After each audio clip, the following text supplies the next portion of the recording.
Salut à tous, c'est Alexandre et aujourd'hui je vais vous parler d'un chef-d'œuvre, tout simplement, et je pèse mes mots, Killers of the Flower Moon, le nouveau film de l'immense Martin Scorsese, qui nous a évidemment offert des dizaines de grands films en près de 50 ans de carrière entre Taxi Driver, After Hours, Casino, Les Affranchis ou encore Silence, plus récemment. Le bon Francis Ford Coppola a d'ailleurs même confirmé que c'était le plus grand réalisateur en vie. Alors oui, bien sûr, c'est vrai que Coppola et Scorsese sont amis depuis des années et que ce compliment, il est un peu biaisé. Mais personnellement, je pense bien que Martin Scorsese est le meilleur réalisateur vivant actuellement. C'est sûrement celui dont la filmographie est la plus impressionnante, celui dont le travail a eu la plus grande influence sur le cinéma mondial. Je repense d'ailleurs souvent à la petite phrase de Bong Joon-ho lors de son discours aux Oscars pour Parasite. 어렸을 때 제가 항상 가슴에 새겼던 말이 있었는데 영화 공부할 때 가장 개인적인 것이 가장 창의적인 것이다.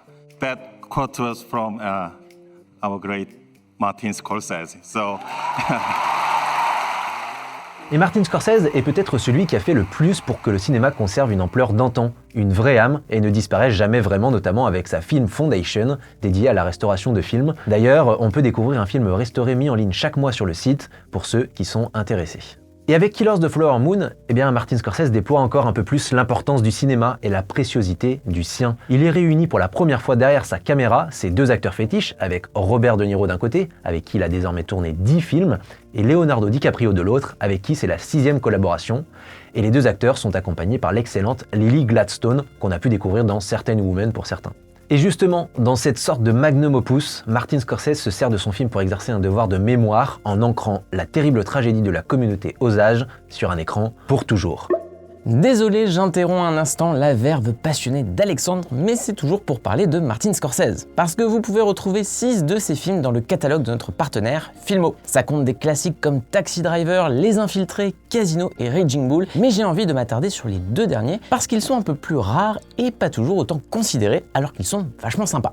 D'abord, il y a Mean Street, 3e long métrage de Scorsese, mais son premier vrai succès, celui qui a fait naître un auteur aujourd'hui inestimable. Normal, puisque c'est aussi son film le plus autobiographique, où il investit les rues de Little Italy dans lesquelles il a grandi. Avec le génial Harvey Keitel, il trouve un alter ego idéal, tiraillé entre son respect pour la mafia locale et son éducation chrétienne. Et là réside toute la beauté de Mean Street. Si on peut y percevoir les premiers pas d'un futur grand nom du cinéma, ces personnages sont également des bébés, des wannabe gangsters aussi touchants que pathétiques, qui essaie de s'imposer dans un New York prêt à les engloutir. Avec sa caméra à épaule typique du nouvel Hollywood et son attention aux détails, Scorsese déploie déjà un grand talent pour la peinture immersive de ses univers, tout en se permettant des effets de style très marqués, notamment du côté de la lumière. Ça a été un grand choc à sa sortie, et ça l'est encore. Et mon second choix, c'est Les Nerfs à vif, qui est souvent considéré comme l'un des moins bons Scorsese, et je ne suis pas du tout d'accord avec ça. Déjà parce que c'est un remake très habile d'un petit classique de 1962 que Scorsese a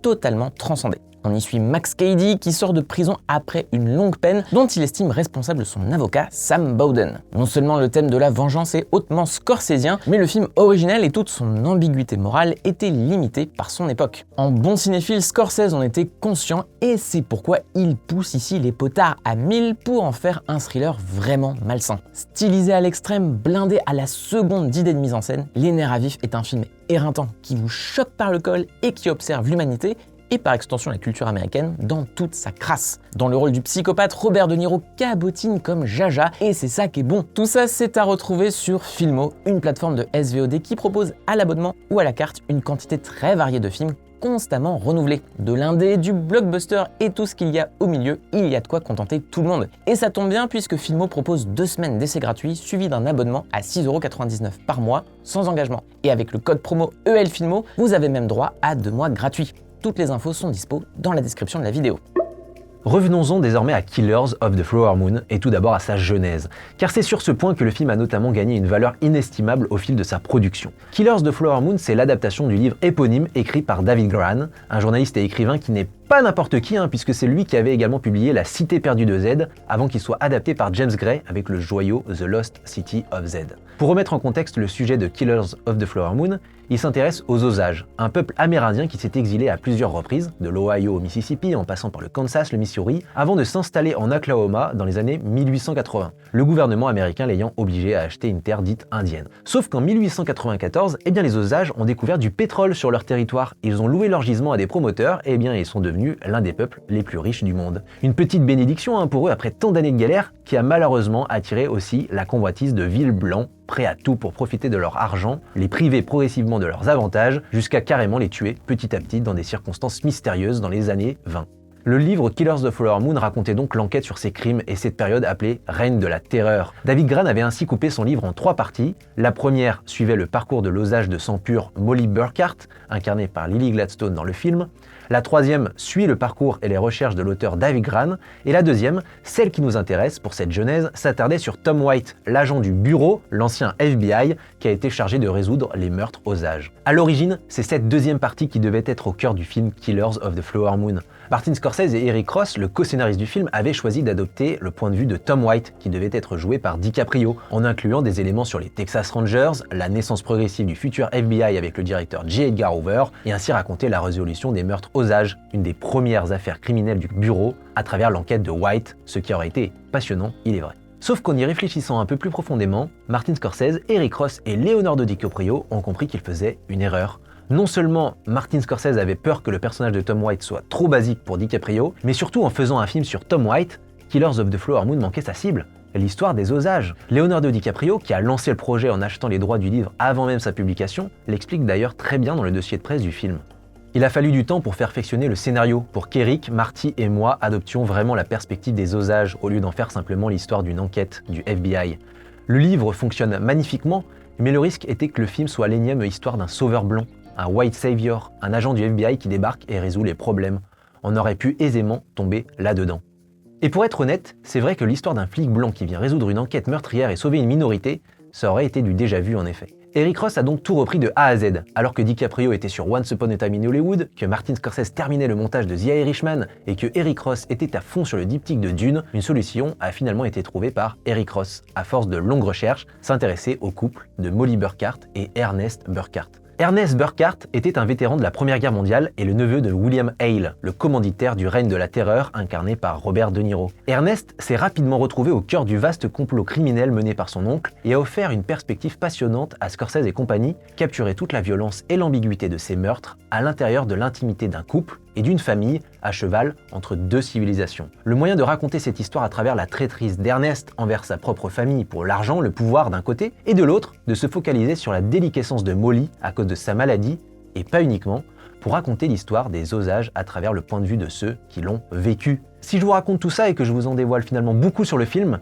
c'est parce que Killers of the Flower Moon n'a jamais l'intention de jouer sur le suspense de qui commet ces meurtres. Ce n'est pas du tout un polar sur les recherches de l'identité des meurtriers. La promotion du film est d'ailleurs très intéressante à ce sujet, cachant finalement très peu les commanditaires de ce génocide dans les bandes annonces ou les extraits dévoilés, à l'image de celui où Ernest et William Hale se disputent à propos d'un meurtre qui a mal tourné. It's supposed to be a suicide, you dumbbell. You didn't tell him to leave the gun. You told him to do it in the front of the head, and why didn't you do it in the back of the head? It's so simple. The front is the front, the back is the back. En vérité, Martin Scorsese veut raconter pourquoi les personnages ont commis ces meurtres et pourquoi il ne faut surtout pas l'oublier. C'est ce qui est absolument passionnant dans le film puisque Killers of the Flower Moon n'est pas un simple polar ou un western comme on en a déjà vu des centaines et des centaines. Bien sûr, dès les premières apparitions du personnage de Leonardo DiCaprio à sa descente du train dans la ville de Fairfax, on comprend bien que Scorsese fait un hommage à Sergio Leone par exemple, et notamment l'arrivée en gare de Claudia Cardinal dans Il était une fois dans l'Ouest, dans une quasi-similitude de plan. Et dans ces premières minutes, le cinéaste se démène à reconstituer avec une précision redoutable l'époque à travers les décors, les costumes,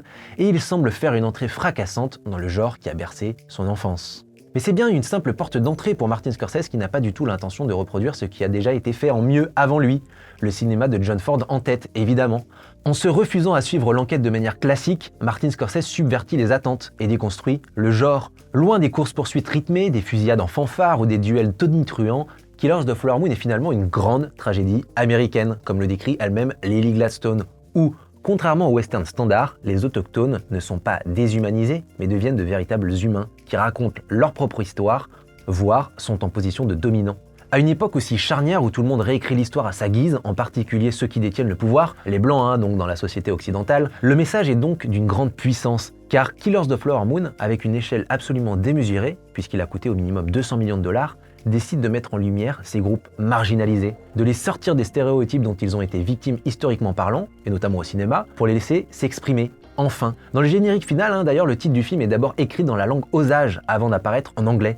comme le symbole d'une reconnaissance tardive du mal engendré par les Occidentaux sur les natifs. Le dit western initial se transforme ainsi en une quête de vérité sur un épisode oublié de l'histoire, reposant sur une dynamique à la lenteur hypnotisante, ce qui est proprement hallucinant. En fait, au fur et à mesure du visionnage, le film agit comme un lent poison, venant nous engourdir pour mieux injecter sa puissance sourde et nous en faire prendre conscience. Ce n'est d'ailleurs pas anodin si le rythme du film, bien aidé par la musique lancinante du regretté Robbie Robertson et l'incroyable montage de Thelma Schoonmaker, fait carrément corps avec le personnage de Molly Burkhart. L'âme du film ne repose ni dans les personnages de Leonardo DiCaprio, de De Niro ou de Jesse Plemons, donc qui joue Tom White, l'agent du FBI, mais bien à travers l'héroïne de Lily Gladstone, bouleversante à chaque instant. Alors qu'elle subit un traitement vicieux contre son diabète, voyant sa famille s'écrouler un à un, elle se meurt à petit feu, sans ne rien pouvoir faire. Et c'est seulement à partir du moment où elle commencera à se relever que le film va regagner une sorte d'énergie, de lumière, le moyen parfait d'explorer la disparition d'une culture, voire son invisibilisation, avec une incroyable ambition. Killers of the Flower Moon débute en effet sur l'inhumation d'un calumet Osage, dans un signe de paix avec la communauté blanche américaine. C'est littéralement la mise en terre d'un héritage, d'une époque, d'une façon de vivre, de croire, accepter de bonne volonté, mais qui va venir signer leur propre arrêt de mort, laissant peu à peu les Blancs prendre le pouvoir, leur richesse et tout ce qu'ils avaient réussi à créer jusqu'ici. Pendant 3h26, Martin Scorsese observe l'extinction des Osages, ce peuple subissant l'hubris de la communauté blanche, despote et surtout un capitalisme avide d'appropriation et de domination. Un capitalisme infernal qui repose beaucoup sur la prestation magistrale de Robert De Niro. Dans la peau de William Hale, faux mécène de la communauté, vrai architecte de la tragédie et surnommé roi des collines Osages, Robert De Niro offre une performance sinistre et cynique, jonglant habilement entre cet homme généreux persuadé d'être un ami des Osages et cet assassin sans scrupules qu'il dissimule, lui qui se croit prophète ayant droit de vie ou de mort sur une civilisation. L'observation de Martin Scorsese provoque en tout cas un parallèle troublant avec notre époque, les tenants et aboutissants du récit ayant inévitablement un retentissement contemporain déconcertant sur le fonctionnement de notre système économique, politique et social. Mais plus encore, Killers of the Flower Moon semble vouloir dénoncer la spoliation culturelle et cinématographique du monde actuel. Alors qu'il avait renoué avec son style caractéristique dans le Loup de Wall Street, après des incartades moins scorsésiennes comme Hugo Cabret et Shutter Island, Martin Scorsese semble avoir décidé de ne plus se soucier de ce que le public attend réellement de son cinéma, voire de se soustraire à tout ce qu'Hollywood recommande pour faire des succès commerciaux. Avec Silence, il plongeait les spectateurs dans une longue réflexion austère sur la foi et la religion. Avec The Irishman, il venait désacraliser le monde des gangsters, ou en tout cas en décrire une facette inédite, au cœur d'une longue marche funèbre et d'une fresque terrassante sur le temps qui passe, de 3h29. Avec Killers of the Flower Moon, qui dure donc 3h26, Martin Scorsese continue à affirmer sa conception du cinéma pour venir en livrer une œuvre d'une maîtrise absolue.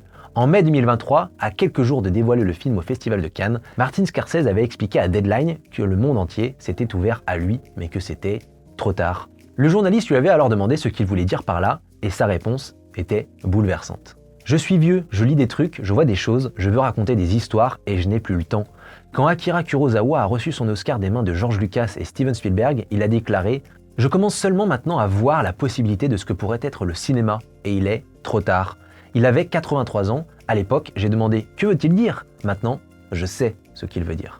Et quand on voit la complétude de Killers of the Flower Moon, Martin Scorsese atteint en effet une virtuosité sans pareille, souverain inconditionnel de sa mise en scène, comme s'il avait trouvé les clés suprêmes de son art. Et il essaie de l'infuser dans Killers of the Flower Moon d'une certaine manière. Le cinéma a toujours été au cœur de son œuvre. C'était un sous-texte plus ou moins frontal, mais son rapport anxieux au cinéma se ressent de plus en plus depuis Silence. Quand il opposait deux personnages s'affrontant sur la foi, se demandant comment la transmettre, comment la protéger, comment la matérialiser, il parlait évidemment aussi de cinéma dans Silence. Et à travers le portrait de Frank Sheeran faisant la rétrospective de sa vie de mafieux dans The Irishman, Martin Scorsese faisait finalement aussi le bilan de sa vie de cinéaste. Plus paradoxal encore, il enterrait son propre cinéma en déconstruisant les films de mafia qui l'ont fait exploser et ouvrait in fine les portes du cinéma de demain. Il y avait ainsi l'utilisation du diaging sur des acteurs vieillissants, comme le préambule d'un art sans limite, visuellement, voire éthiquement, et surtout le rôle important de Netflix dans sa conception, le film ayant pu voir le jour grâce à la plateforme, puisqu'aucun studio classique n'a accepté de financer son film, le privant au passage d'une exploitation en salle large et pérenne.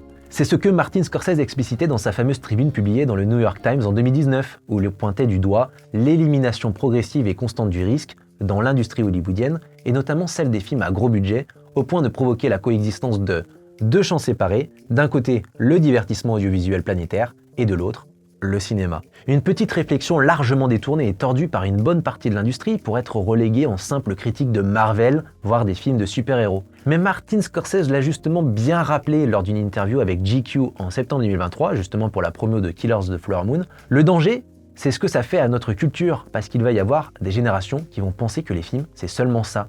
Certains le pensent déjà. Pour Martin Scorsese, le problème n'est pas le genre super-héroïque, attention, mais la raison d'exister des films en question, souvent plus financières qu'artistiques. Alors quand Martin Scorsese filme l'extinction commanditée des osages dans Killers of the Flower Moon, il semble également filmer l'extinction d'une forme de cinéma, celui qu'il veut préserver à tout prix et pour lequel il donne tant de son énergie pour l'élever un peu plus chaque jour. Car oui, une bonne partie du 7e art a cédé aux sirènes de l'argent et les grandes machines hollywoodiennes préfèrent compiler les œuvres sans saveur plutôt que de prendre le risque de se planter. Avec Killers of the Flower Moon, reposant sur une narration à l'opposé des préférences du grand public, Martin Scorsese prend justement tous les risques en déployant une fresque criminelle épique, violente, mais surtout exténuante, amère et funèbre sur la cupidité et la cruauté humaine.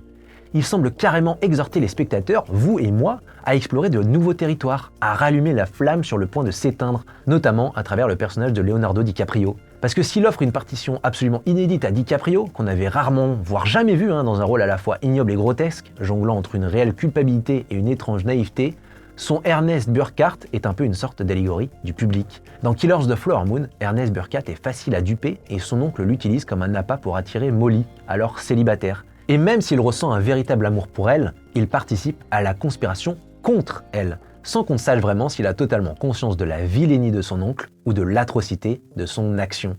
Dans la continuité de cette réflexion, comme Ernest, le spectateur se retrouve finalement lui aussi complice d'une disparition programmée, celle du cinéma donc, en se laissant noyer, acculé, berné par un système opprimant qui l'empêche de plus en plus de s'ouvrir à d'autres formes de cinéma et l'oblige à se contenter simplement des films qui vont marcher. Les gens oublient, ils s'en foutent, martèle d'ailleurs l'odieux William Hale de Robert De Niro à Ernest au moment où ses actions sont pointées du doigt, persuadé que ses agissements et ses choix sont logiques et légitimes. Un peu comme les grands dirigeants de studios servant la même soupe aux spectateurs parce qu'après tout, le public y retourne. Alors pourquoi arrêter? Avec tendresse, Martin Scorsese garde donc de l'espoir dans Killers of the Flower Moon, dont le message est très clair.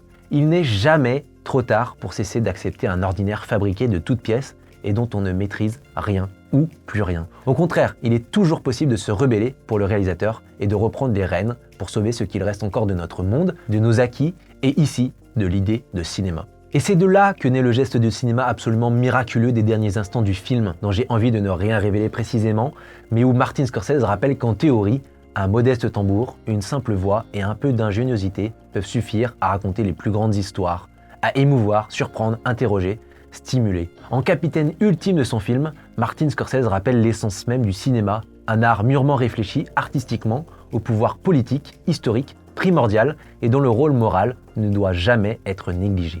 Bref, à moins que vous ne l'ayez pas encore compris, j'ai adoré Killers of the Flower Moon et je pense très sincèrement que c'est un chef-d'œuvre, élargissant un peu plus les possibles du 7e art, de ceux que le cinéma ne nous apporte que trop rarement et qui va me rester longuement en tête. J'aimerais d'ailleurs pouvoir en parler des heures tant il me prend aux tripes et me rappelle un peu plus chaque jour pourquoi j'aime le cinéma, mais on me dit dans l'oreillette qu'il est temps que je m'arrête. J'espère que cette vidéo sur Killers of the Flower Moon et sur Dieu Scorsese vous a plu et vous a donné envie de voir le film désormais visible dans tous les bons cinémas. Je suis persuadé que le rythme du film va déboussoler énormément de spectateurs, mais croyez-moi, c'est une expérience de cinéma magnifique et bouleversante. Voilà, merci de m'avoir regardé jusqu'au bout. N'hésitez pas à liker cette vidéo, à la commenter, à la partager, à nous donner votre avis sur Killers of the Flower Moon, à vous abonner à la chaîne et pour nous soutenir, vous pouvez aussi aller écouter notre super podcast La Réu d'écran large. À la prochaine. Stop!